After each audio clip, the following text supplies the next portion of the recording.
El informe de la Guardia Civil, en el que se señala a Ábalos, también cita en varias ocasiones al presidente del Gobierno, cuando alguno de esos miembros de la trama se refiere precisamente a Pedro Sánchez como el número uno. De inmediato, el equipo de estrategas de Moncloa ha puesto en marcha un operativo para blindar al presidente y evitar las salpicaduras que eventualmente pudieran afectarle. Y el primer capítulo de ese operativo ha consistido en poner ante los micrófonos a varios miembros del Gobierno en formación defensiva y con un argumentario unificado, incluido el propio Sánchez. Desde luego no va a haber impunidad y tiene que haber pues una determinación de que quien la haga, la pague. Quien tenga que pagar, que pague. Que lo haya hecho, que lo pague. Caiga quien caiga. Caiga quien caiga, el que la hace la paga. Esta es la doctrina sentada por Moncloa. Pero luego están los detalles aportados por el informe de la Unidad Central Operativa de la Guardia Civil. Y hay un episodio concreto en el que las contradicciones se suceden o se sustituyen con silencios clamorosos que dicen más que las palabras. La Guardia Civil ha podido constatar que el presidente Sánchez estaba al tanto del viaje de la vicepresidenta venezolana Delcy Rodríguez. Al ministro Félix Bolaños se le ha preguntado por ese detalle tan importante. La pregunta era clara. La respuesta ha sido la que van a escuchar. El informe de la UCO revela que el presidente del Gobierno estaba al tanto de que se iba a reunir Ábalos con Delcy Rodríguez. Entonces, ¿puede dar una explicación de por qué en aquel momento no se dijo aquello? Mire, la derecha lleva 10 años intentando ensuciar el nombre del presidente del Gobierno. No iban a hacer una excepción con esto. Yo, hoy más que nunca, estoy muy orgulloso de pertenecer a un Gobierno que ha sido, que es y que siempre será implacable contra la corrupción. Buenos días. Lo sabía el presidente, ministro.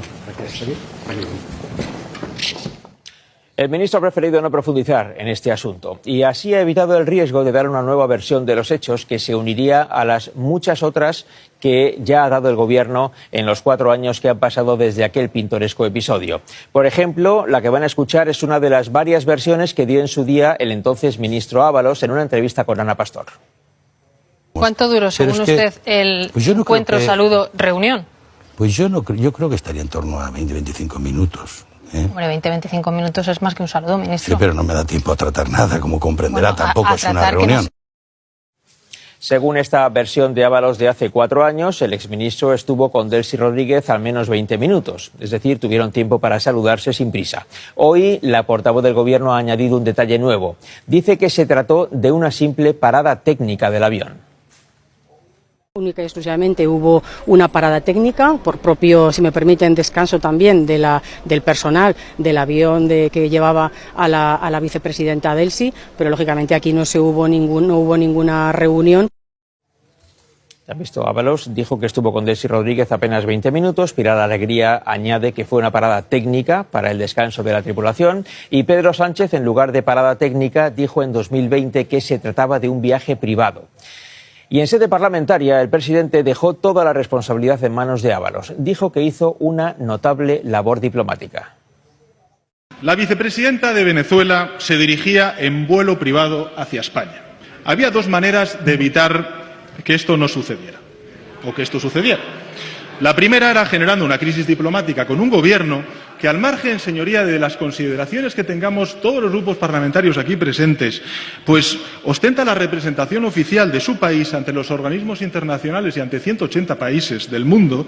Y la segunda vía de cumplir los acuerdos europeos era hacerlo evitando una crisis diplomática.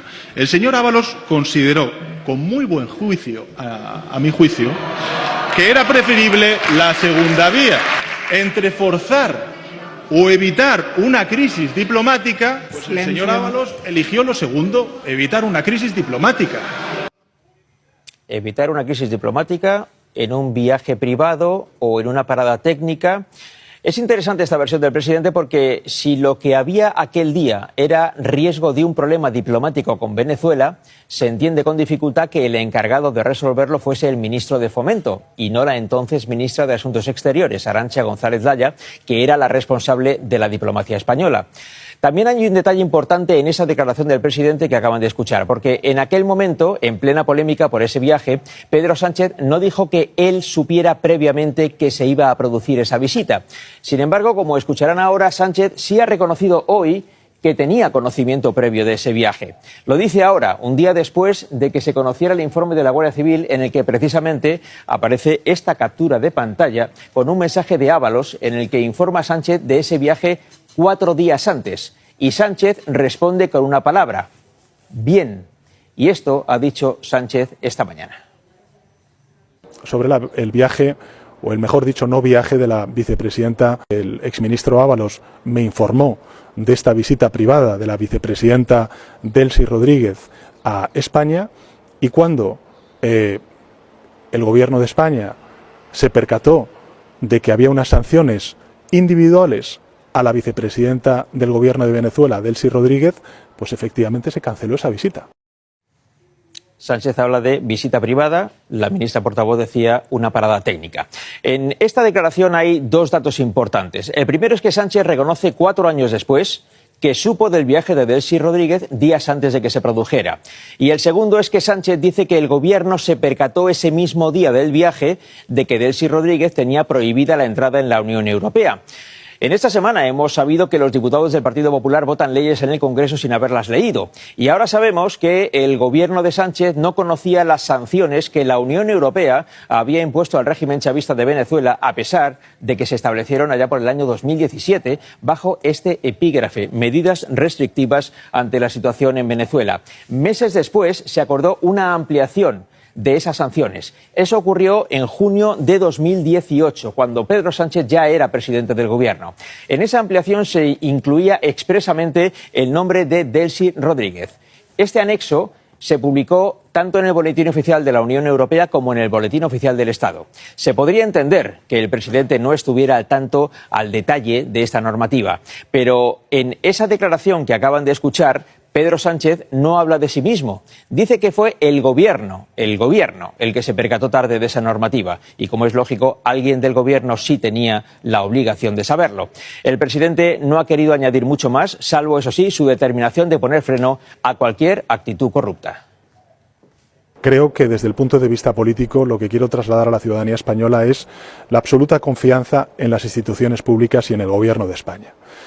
Desde el gobierno, en cuanto ha habido un mínimo atisbo de casos de corrupción, se ha actuado con contundencia, con determinación y con convicción.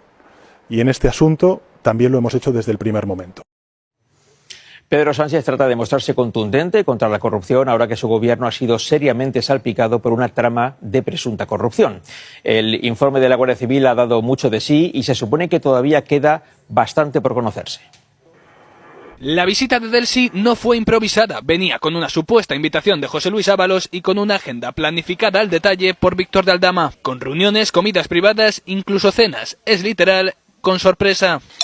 Las conversaciones entre Aldama y Delcy eran constantes, así se refleja en el informe, donde el comisionista llegaba a hablar en nombre de Ábalos de opositores como Leopoldo López. La reunión de Leopoldo López con el presidente ha sido en Ferraz como secretario general y no en Moncloa como presidente. Pero no solo los supuestos negocios con Venezuela eran importantes para la trama, también gastaban el dinero en compras de viviendas, como este chalet de Cádiz, de al menos $500.000 euros. La trama lo compró con piano incluido porque así lo ordenó el propio Ábalos. Otro gasto de la organización era para el alquiler de la pareja de Ábalos.